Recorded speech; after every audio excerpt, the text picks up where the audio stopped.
What's going on, guys? Welcome back into the Wakefield FC Road for Glory. So far, it's gone pretty well. In League One, we are just inside the playoff positions. We'll go take a look at that in just one sec. But as newcomers up into League One, where our goal was avoid relegation, being in and around the playoff spot is a huge success so far. So coming into the final third of this second season, we'll go first take a look at the league table right now. So as we can see here, we are clinging to that final playoff spot in 6th place, 3 points ahead of both, ahead of all three of MK Dons, Wigan Athletic, and our rivals who spank me every time, Northampton. And we have a game in hand as well. So, I mean, this is the biggest bubble we've had so far. And I'm pretty sure the first time we've actually been sitting comfortably in a playoff spot. We are neck and neck with Barnsley right now. Plymouth definitely catchable, especially with that game in hand. Blackpool are 7 points ahead of us for third. And then Bolton, 10 points ahead of us in that second automatic promotion spot. And Sheffield Wednesday look like they'll be hard to catch, as they're definitely the favorites now to win the league this time around. But let's not concern ourselves with that. Let's concern ourselves with at least making the playoffs and giving ourselves a chance at back-to-back promotions. This is what the team is looking like. We have Ollie Burke, who's been leading the way, at least in-game. His performances have been phenomenal. Ferguson been causing some problems, but his finishing needs to step up for us. Our Greek sensation here, Niles Kaya, doing really well. Chuck Lameka's back in the squad. We also have Connor Bradley here, who's now at 71, and as we saw in last episode, signed on a permanent deal. So that was really big for us as well. Even though the transfer window has closed and we've used all of our free agent signings this season, we do still have one more youth player we can bump up to the first team squad. So when we're taking a look at the youth, our youth squad here, it's gotten much better since last season. We used some of our money with the Novak selling to Galatasaray, I believe it was. And we put that money to a better scout, and he has found us some great players here. The two that stand out here are Florian Schneider and Jonathan Wilkinson. And the worry here about Wilkinson is he has been in here for a while. He's been at 15 for a while, and I'm scared to go. If I use the one call-up, we'll risk him walking in the offseason, or at least before the next season starts. But luckily, the two here are 15 years old, and I think it's going to be between Lewis Rankin and Theo Rogers, and I think I'm leaning towards Theo Rogers because we did just sell both our backup keepers, and I don't think we have another one on the books yet. So Theo Rogers, we'll hold off as long as we can, at least for the first part of this episode, to see if we get a more accurate view of what that potential is going to be. But for now, it's looking like it's Theo Rogers who will sign over Lewis Rankin. But you never know here. It's going to be a tough decision to make regardless. So. But we have a lot of options, which is a great thing. Let's go check the calendar now for what the upcoming games schedules looks like.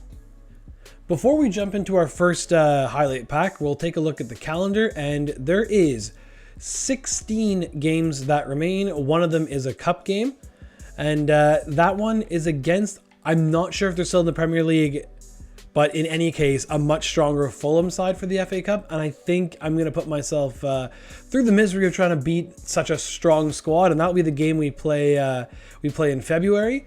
And then we'll go ahead and test ourselves out against... Do we just play the league leaders? This might not be a great highlight package, but we're going to play Fulham and the current... first place team, Sheffield Wednesday. At least both are home games, I believe. Yeah, both are home, so hopefully that'll be an advantage. And we'll jump back in to see where that takes us. So let's jump into the highlight package right now. So first up was the huge FA Cup matchup against Fulham. This is easily the furthest we've gone in any cup competition so far. Fair enough, we are a League One team, but Here against Fulham, it didn't start off well, as Connell did a great job to intercept the initial danger, but gives it away in a horrible area that leads to Fulham opening the scoring 32 minutes into this game. It could have been worse right before half, but Nyland makes a huge save right in his face to keep it 1-0 going to the second half. Wakefield would level, where it would come to, of course, Oliver Burke, who puts it by the Fulham keeper to make it 1-1.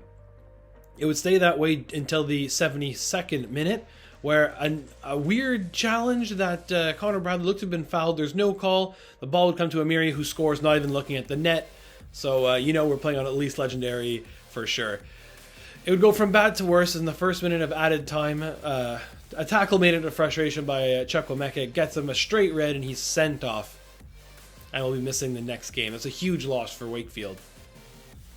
But the woes wouldn't end there, as Fulham would go ahead and look to tack on another goal before the game was over. And off that free kick, couple tiki-taka passes, and the ball comes to Ollie Watkins, who hits the post, and then instead of clearing, Connor Bradley just falls to the ground. And this one would end 3-1. Wakefield are out of the FA Cup. With the focus now back on league competition, and we're going head-to-head with the league leaders.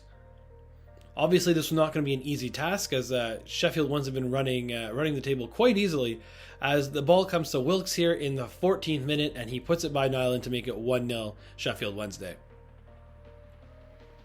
Wednesday would get another chance here as Volks takes a shot, but this time Nyland makes a big save, keeping it 1-0. That's the way the score would stay into the second half, where Sheffield have another chance. The initial shot was blocked, but the ball comes back to a Sheffield Wednesday player, but again, well held by Nyland. Into the dying minutes here, a great cheeky flick on from Kaya finds Bobby Wood, who gets his first goal for the club, and that is an absolutely massive goal, which it would see the game tied, and that is the way this one would finish, as Sheffield looks to make one more attack, but a big challenge there. Ended the game and saw this one end 1-1.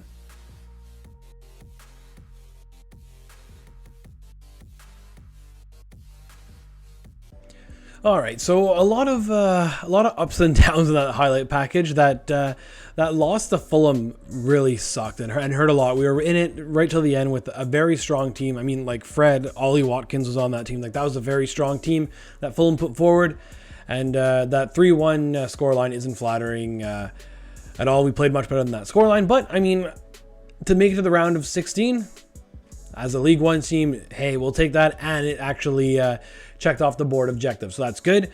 We're taking a look here at the league table. Currently, we are in 7th place, but we're tied on points with just one goal back against Plymouth, and then just 1 point back from Wigan, who sits in 5th.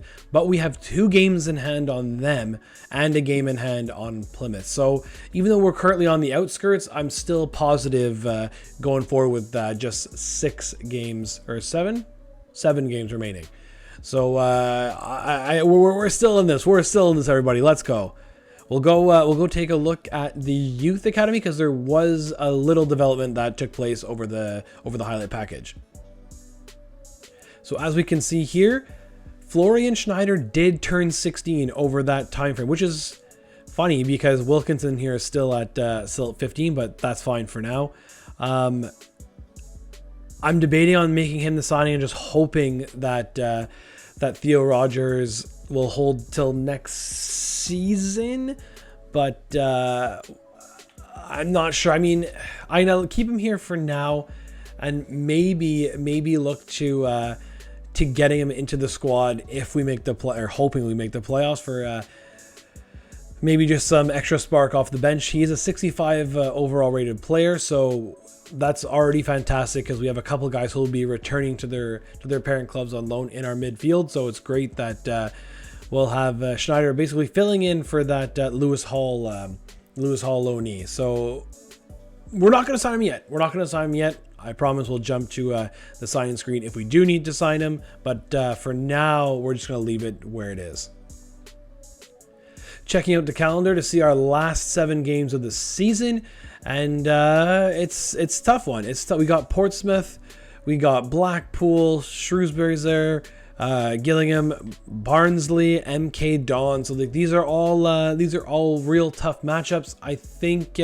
I don't think we played Blackpool yet, so we'll play the Blackpool game, and then I guess we got to play MK Dons last game of the season. So that's it. Well, let's jump right back into the highlight package. So with 7 games remaining, we're down into the thick of things right now. We're gonna get things kicked off here with a big match against Blackpool, who are currently just ahead of Wakefield FC, and this game, it looked like it was going to get off to a good start, as a good tackle by Chukwuemeka saw Wakefield regain possession. The ball would come to Kaya, who shoves off his defender with a lot of strength, hits a shot, but a huge save by the Blackpool keeper. Into the 25th minute, Bilu Bala, who comes in, who dinks his cross across the 6-yard box, somehow finds its way through, and is put into the back of the net to give Blackpool the 1-0 lead into halftime. Just over 50 minutes into the restart, Ollie Burke will be played through, and he hits one that seems to go right through the Blackpool keeper, making it 1-1. A couple minutes later, Kaya would find Burke once again, and somehow the keeper keeps this one out to keep it 1-1. With just about 5 minutes remaining, Ferguson would chip the ball into Burke, who this time won't be denied, and Burke scores his second of the game, making it 2-1 Wakefield. With only a few minutes remaining, Blackpool's last big chance there was past the keeper, but Jacob Green keeps it out. And that would be huge, as Wakefield would be able to hold on to a 2-1 win against a team right ahead of them. Miroslav Klose knows how important that was. Huge win for Wakefield. Now jumping to the last game of the season. Wakefield FC is on the road against MK Dons. This could be a massive result when we check the table after this. And this game got off to a great start for Wakefield, as a ridiculous challenge only 4 minutes in sees a straight red card for Dara Burns, and Wakefield FC playing a man up for basically the entire 90 minutes. And they would take advantage right away as Connor Bradley will be played in. He plays a great ball across the face of goal, and it finds Nilos Kaya, who makes it 1-0. Right before the half, this would be the best chance for the Dons, as a play off a free kick goes harmlessly wide, as it's 1-0 going to the second half. After the restart, it would be MK Dons who had the best chance, as a ball will be played in here. The original volley was blocked. The second effort goes off the post, stays out, and then the MK Dons man would be deemed offside. Into the 70th minute, Kaya would play the ball through for Burke. We've seen this combination all season, and that's a little bit of added insurance here to make it 2-0 Wakefield over MK Dons. With less than 10 minutes to go, a ball is played into Kaya, who's deemed to be taken down in the box. And this will give an opportunity to Ferguson to put the game away for Wakefield, which he does exactly that, as it's 3-0 Wakefield against MK Dons, who are down to 10 men. Even Wakefield, I don't think I can throw this one away. As the ball we played around the box, nothing is opening up for MK Dons. The ref calls it there, and that is a massive result for Wakefield FC, as we'll go take a look at the table right now. So after a much better highlight package right there, you can see it for yourself. Bolton somehow, sorry boys, but they somehow slipped and let a 10-point advantage slip, and we somehow caught them on the last day, where they just continued to, I guess, their downward spiral and finished on 84 points. We had an unbelievable last 7 games. We won the 2 we played. We won the 4 or 5 others that we simmed, going a perfect 7-0-0 in the last 7 games of the season, and it leads us to automatic promotion. We knew going into this final third of the season, obviously we're going to catch Sheffield, and I honestly had given up all hope on even catching Bolton, but somehow we did, and we have gained automatic promotions in back-to-back seasons. Let's go take a look at how the team developed, and basically who were the main catalysts for this unbelievably surprising season. Jumping over here to the stats, and just as is in-game performance, I guess it also translated over to the sim games. Ollie Burke finished with 25 goals in his first season with Wakefield FC. We had Evan Ferguson second in the team in scoring with 16 goals, and then Kaya was third, and then also look at that monster number of 15 assists. Clearly led the way for Wakefield, and we'll also take a quick look at clean sheets, and Nyland had 15 in 55 appearances. He basically plays every single game that we're in, also because I do believe he's the only keeper at this point.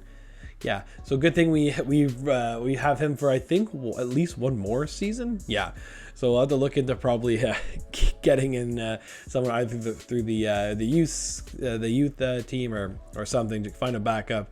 But fantastic season here. We'll see how those stats rank up against the rest of the League One teams this year.